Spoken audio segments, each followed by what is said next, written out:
I've always loved to travel. When I'm traveling, I feel more connected to my heart and I feel connected to my life path and the path that the earth is laying out for me. I thought for a long time that it was just travel itself that I loved, but I realize now that what I truly love is pilgrimage. Pilgrimage is a particular type of travel. It's travel with a purpose. It's travel in which you are asking to be changed. Throughout our lives, we will be called to pilgrimage. It's just up to us to heed that call.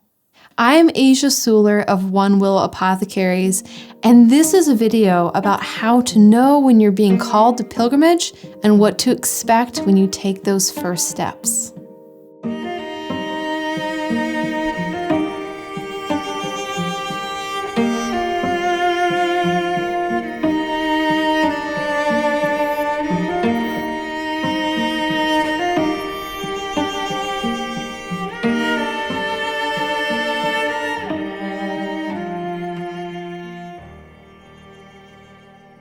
Pilgrimage is movement and travel with the sacred or the divine at the center of your intention.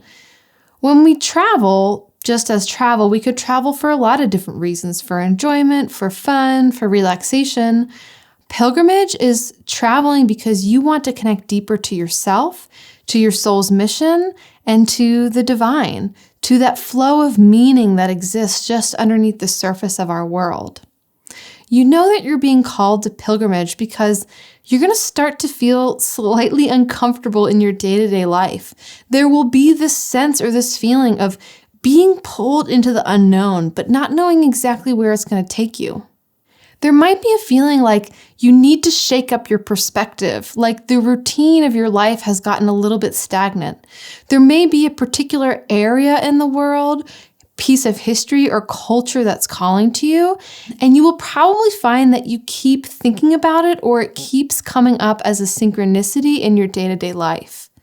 Your ancestors might also call you to travel, whether that's to travel to the lands that they came from or to undertake other kinds of sacred travel to connect into a religion or a practice that was important to them. There's a big difference between being a pilgrim and being a tourist. When you're in a tourism experience, you're trying to see as much as possible. You're often ticking off a list. You're interested in immersing yourself in a culture to see what hits and what doesn't. As a pilgrim, you're more interested in your inner experience. It's less about ticking off a box and more about bringing yourself to a place to see how that place changes you.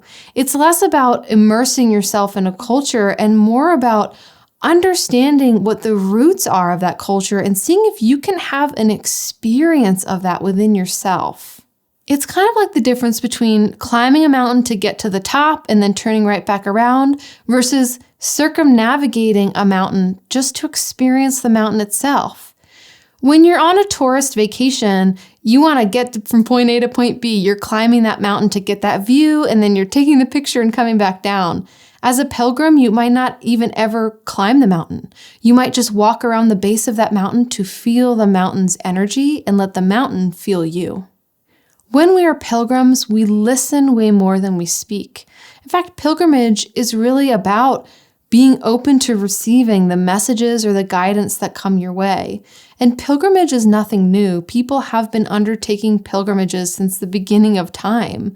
Pilgrimages can be undertaken for so many different types of reasons, including more deeply connecting to your faith or your religious beliefs, visiting the homelands of your ancestors, or simply going to a place to steep in the energy that exists there on the earth. What can you expect when you are on a pilgrimage? First of all, time will move differently. I often find on a pilgrimage that so much can happen in a day, but it's not so much about what's happening outside of me, but what's happening inside of me. It seems that time slows down so that just a week of pilgrimage will feel like I've been away for months. When you are on pilgrimage, you will not come back the same person that you were when you left. And that's the point. You will also notice increased synchronicity and signs, and if you slow down enough, you will see that you are constantly getting messages, metaphors, and affirmations to help guide you along the way of your pilgrimage. Pilgrimages will also at times ask you to let go of your to-do list, to let go of your schedule of what you thought you were going to do, and just sink into the moment of what's actually happening. On a pilgrimage, you are going to be asked to feel, to experience, to drop into the senses. So if your plans go awry, know that this is just the world's way of helping you become a pilgrim on an even deeper level. On a pilgrimage, literally every step along the way has meaning. Everything that happens on a pilgrimage is here to show you something, and it's part of the wider experience that is here to change your soul. In the essay Bees of the Invisible, Václav Šílek, the Czech geologist, climatologist, and writer, talks about some rules that he has noticed when it comes to these kinds of sacred pilgrimages. It's a beautiful essay, and there's just a few rules that I want to highlight here. One of these rules is the rule of home.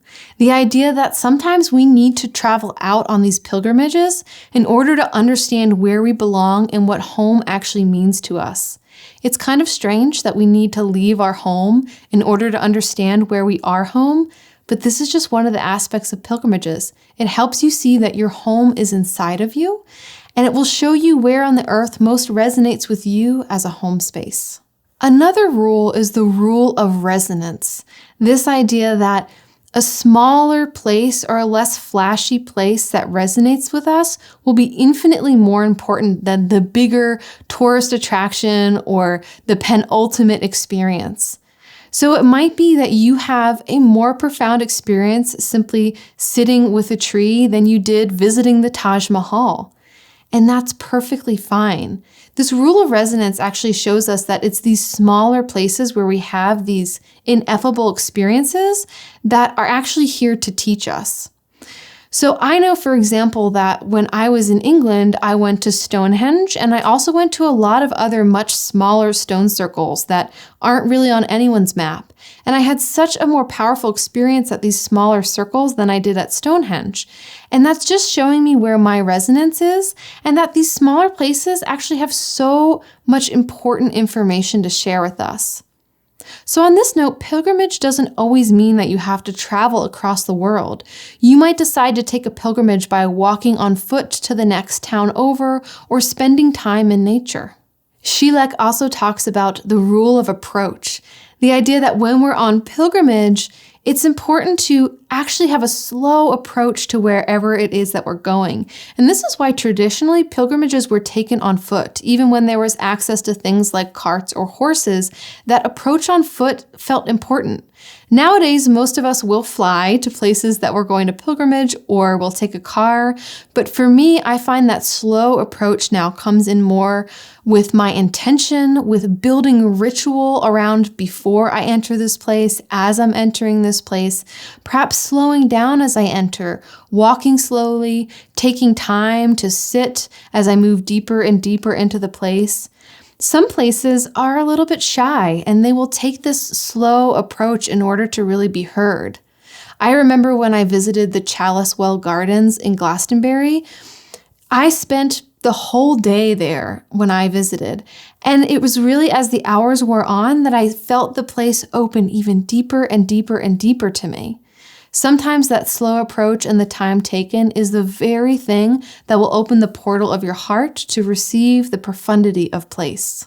My favorite of Šílek's rules is a rule that I notice time and time again, and that is the rule of reciprocal awakening. When we journey to these places, not only are we journeying there so we can awaken, but just by journeying there and awakening, we actually help to wake up that place. This is why places that are traditional places of pilgrimage have this very alive, spiritually infused feeling to them. It's because of so many pilgrims coming there over the years. So you have the ability to help wake up and reinvigorate a place just by taking a pilgrimage there. When we awaken, the place awakens, and vice versa.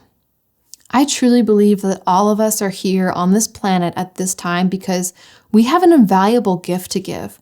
Every time you go to these places, you are bringing that gift. It's just about becoming conscious of what those gifts truly are. Over on my website, onewillowapothecaries.com, I have a quiz and free class that will help you understand and isolate your earth healing archetype, the archetype that you embody that will show you the gifts that you're meant to bring to this earth. I've truly found that by becoming aware of these archetypes, I can become aware of the gifts that I'm bringing every time I take a pilgrimage, every time I travel. So now I would love to hear from you.